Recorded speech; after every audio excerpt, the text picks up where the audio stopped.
Today we shall reflect on the life of St Zita. Born of poor but devout Christian parents in 1218 at Monsagrati near Lucca in Italy, St Zita as a child was pleasing to God. Her elder sister was a Cistercian nun and her uncle a saintly hermit. At the age of 12, she entered the service of the Fatinelli family of Lucca, where she remained until her death on 27th of April 1278. Zita performed her duties faithfully. In addition, she rose up at night for prayer, attended Mass daily at the church of St Frediano, fasted often, and distributed her portions of food. She even went so far as to sleep on the bare ground, having given up her bed to a beggar. Her co-servants despised her way of living, regarding her activities as a silent reproach to themselves. Resenting her open abhorrence of evil suggestion and foul language, they even succeeded in prejudicing her employees against her for some time.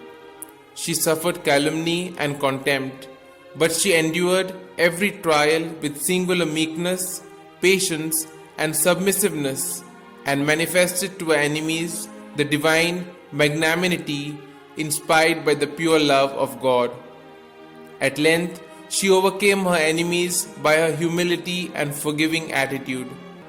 Now realizing what treasure they possessed in Zita, her employees entrusted their house and family entirely to her care. In spite of the daily chores that kept her busy, she would somehow find enough time to visit the poor and the sick.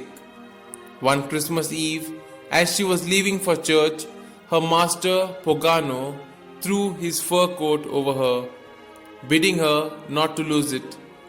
But at the entrance of the church, she encountered a scantily clad man who asked for the coat. She readily gave it to him, telling him that he might retain it till she came out of the church. When the service was over, the man was not to be seen anywhere. Crestfallen, Zita returned home to the reproaches of her master, who, but naturally, was extremely annoyed at the loss of his coat. But as he sat to dine, a stranger appeared at the door and returned the fur coat to Zita. As Pogano and Zita rose to speak to him, he quickly vanished from their sight, living in their hearts the celestial joy of Christmas.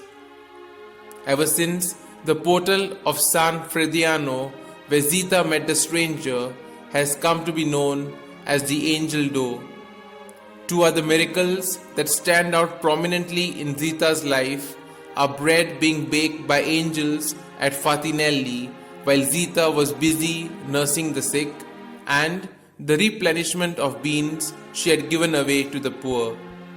The body of this saint, who spent her last day doing ordinary things extraordinarily, and who was praised by all in and out of church, was laid to rest in the church of St Frediano at Lucca. Canonized on the 5th of September 1696, St Zita was declared the patron of domestic workers on the 26th of September 1933.